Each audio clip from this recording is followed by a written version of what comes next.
Halo teman-teman semuanya, welcome to Quick Guide. Salam kenal, nama saya Andre Anggo, selaku Security Consultant Forti Indonesia. Hari ini kita akan membahas tentang Quick Configuration, how to configure CTNA for remote worker, dan bagaimana solusi CTNA bisa memberikan user experience dan security yang lebih baik terkait dengan remote access. Zero Trust Network Access atau CTNA teknologi merupakan elemen di dalam konsep Zero Trust. Terkait dengan use case remote access, CTNA bisa dikatakan merupakan evolusi dari VPN teknologi, di mana yang sudah cukup lama kita gunakan. Secara remote access memungkinkan kita untuk mengakses internal resource yang ada di data center bila kita berada di external network. Secara solusi Fortinet CTNA terdiri dari dua komponen utama, yaitu FortiGate sebagai Next Generation Firewall, difungsikan sebagai CTNA Access Proxy, dan komponen kedua adalah FortiClient EMS sebagai FortiClient Endpoint Management. Selain itu, kita juga bisa menambahkan solusi multi-factor authentication seperti Forti Authenticator dan juga Forti Token untuk meningkatkan secara identity dari user. Secara flow di dalam konsep CTNA, yaitu ketika endpoint user ataupun device user yang sudah terinstall FortiClient akan men-share secara informasi endpoint ataupun telemetri ke arah FortiClient EMS, di mana FortiClient EMS akan menggunakan informasi telemetri tersebut untuk di-share ke arah FortiGate sebagai CTNA Access Proxy, di mana di sisi FortiGate itu bisa melakukan verification dan identification terkait dengan user dan juga terkait dengan identity dari device tersebut. Selain itu, dari sisi FortiClient EMS juga akan mempush secara CTNA Certificate ke arah endpoint yang terinstall FortiClient Endpoint, dan juga ke arah FortiGate sebagai trust relationship untuk terkait verification dan juga identification user dan juga device yang digunakan oleh user tersebut. Ketika user mengakses aplikasi yang ada di data center, maka secara otomatis tunnel akan tercreate oleh FortiClient Endpoint ke arah FortiGate sebagai CTNA Access Proxy, di mana ini yang membedakan dari sisi VPN teknologi, di mana kalau di VPN kita perlu melakukan tunnel secara manual, tapi kalau di dalam CTNA, tunnel itu akan tercreate secara otomatis. Begitu user mengakses aplikasi yang ada di data center, dan secara verification dan identification dilakukan secara session per application yang diakses oleh user tersebut. Dan kita juga bisa menambahkan second layer sebagai security untuk meningkatkan secara identity dari user dengan menambahkan solusi MFA ataupun multi-factor authentication dengan integrasi dengan FortiGate, baik melalui Radius ataupun bisa juga melalui single sign-on dengan menggunakan SAML protokol.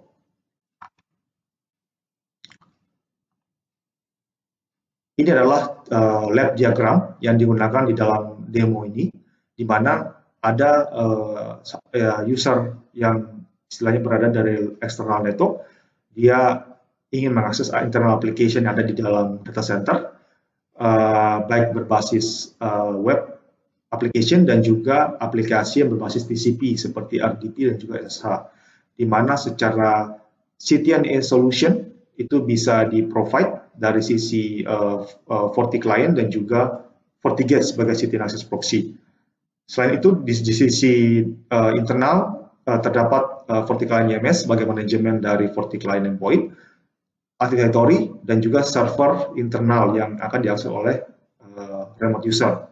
Selain itu, kita juga akan integrasikan FortiGate dengan multi-factor authentication, yaitu Forti Authenticator dan juga Forti Token.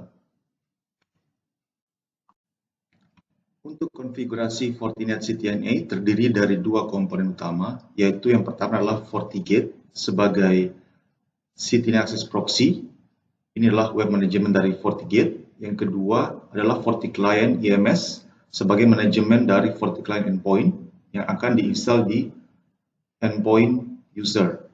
Selain itu, kita bisa menambahkan solusi lain seperti multi-factor authentication, contoh seperti Forti Authenticator untuk meningkatkan security terkait identity dari user. Langkah pertama yang bisa dilakukan untuk konfigurasi Fortinet CTNA adalah dengan mengintegrasikan FortiGate dengan FortiClient EMS menggunakan built-in Fabric Connector yang sudah ada di FortiGate. Ini kita tinggal memasukkan secara IP dan port dari FortiClient EMS, dan bila berhasil maka koneksinya adalah connected statusnya. Dan dari sisi FortiClient EMS kita bisa juga memastikan bahwa perangkat FortiGate ataupun Fabric device sudah terauthorize di sisi FortiClient EMS. Langkah selanjutnya adalah kita melakukan konfigurasi secara user authentication, yaitu kita akan menggunakan SAML dengan integrasi SAML terhadap Forti Authenticator.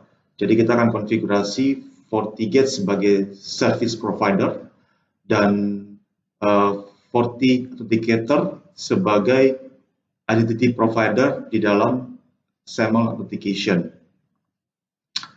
Kita bisa lihat di sini, kita sudah aktifkan secara SAML IDP di sisi Forti Authenticator, dan juga secara service provider, yaitu adalah FortiGate sebagai service provider. Ya, selain itu kita juga integrasi Forti Authenticator dengan LDAP Active Directory sebagai user directory. Di sini kita akan import secara remote user yang berada di Active Directory, dan kita apply secara multi-factor authentication, yaitu menggunakan Forti token. Ya, oke. Sedangkan di sisi FortiClient EMS, kita juga bisa mengaktifkan feature apa saja yang akan kita aktifkan di sisi FortiClient Endpoint, seperti beberapa feature, misalnya terkait dengan endpoint protection, seperti anti-malware, antivirus, sandbox, web filter, dan sebagainya.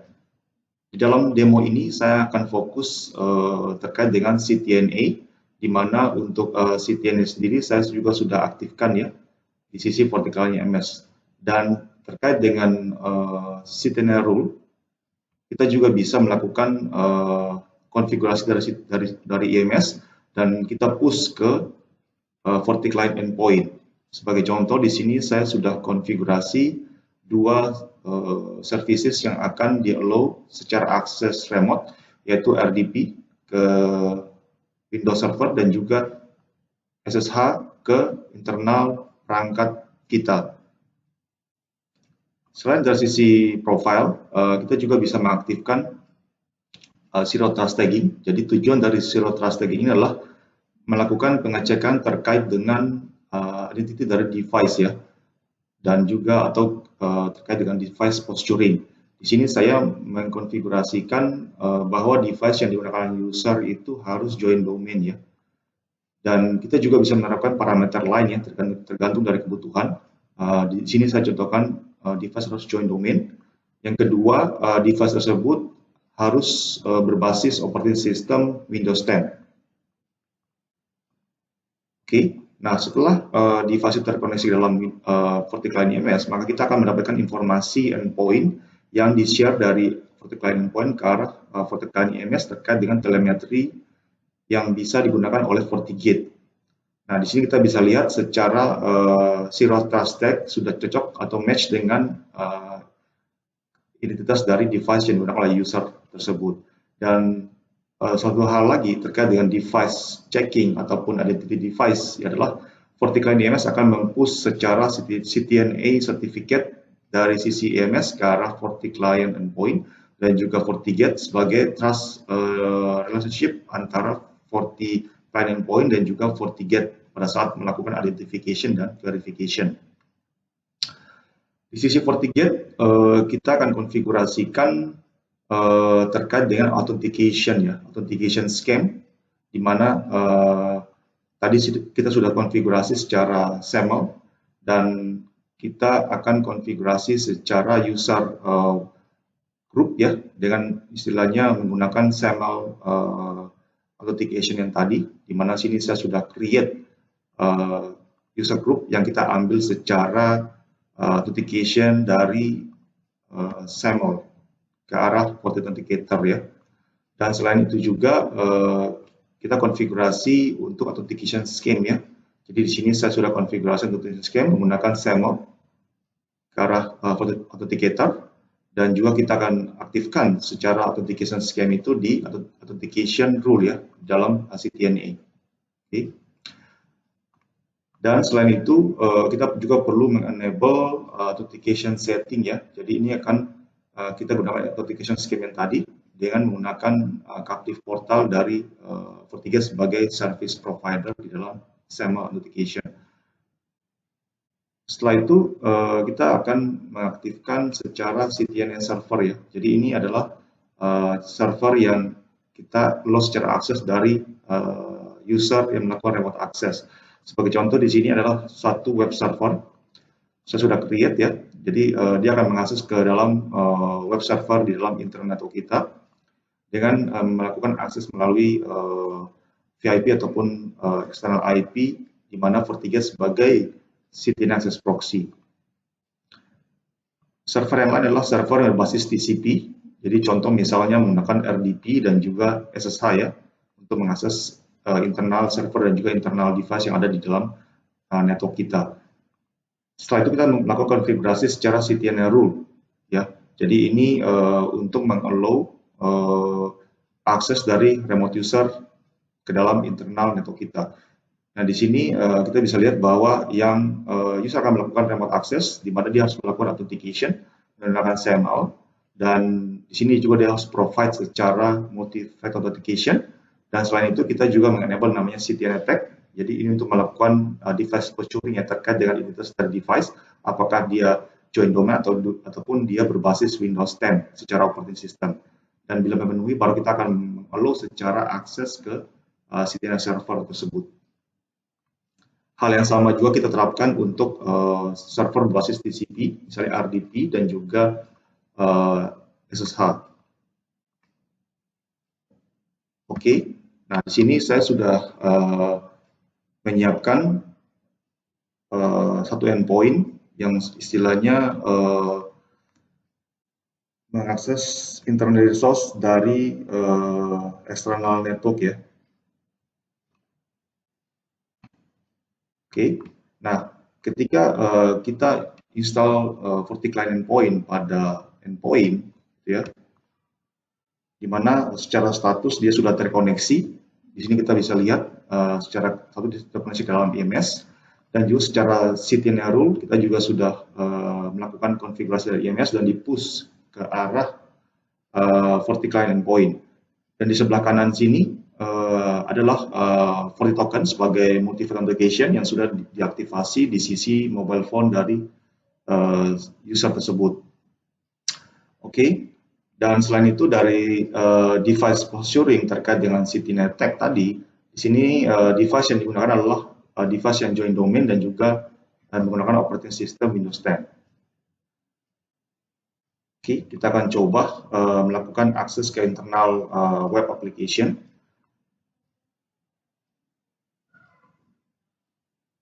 Nah, di sini kalau misalnya kita mengakses internal web application, misalnya saya klik ini, maka secara otomatis kita akan melakukan verifikasi secara sertifikat yang di-push dari IMS, ya. Dan kita klik OK. Setelah itu kita akan melakukan sertifikat yang kedua. Ini adalah terkait dengan service provider dan juga antara SAML yang akan dilakukan secara authentication. Kita klik OK, maka kita akan melakukan login ke Fortinet Authenticator sebagai identity provider di dalam SAML authentication.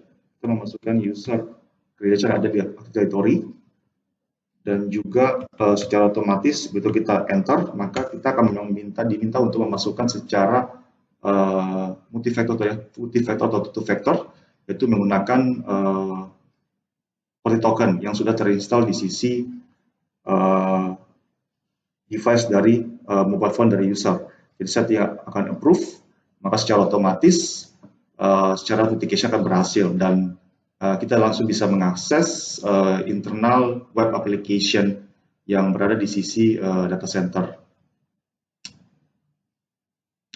Oke, seperti ini. Nah, contoh kedua adalah kita melakukan akses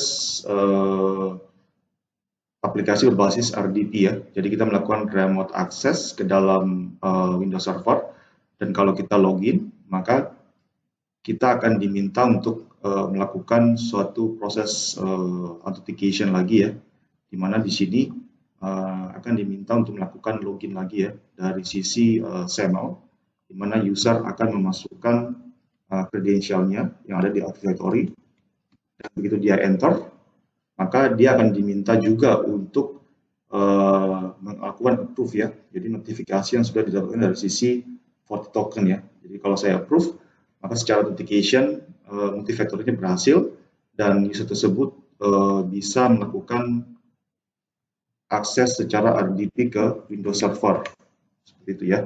Jadi bisa kita lihat di sini secara akses RDP ke dalam Windows Server sudah berhasil. Oke. Nah, contoh yang lain adalah kita melakukan SSH, jadi ke dalam suatu perangkat ya di internal network kita. Jadi kalau kita melakukan SSH sini, Forti Client akan menggunakan cache secara SAML tadi ya. Jadi bisa kita perhatikan bahwa dia akan otomatis menggunakan cache yang tadi untuk SAML, dan kita tinggal login dengan menggunakan credential ke arah internal network device kita.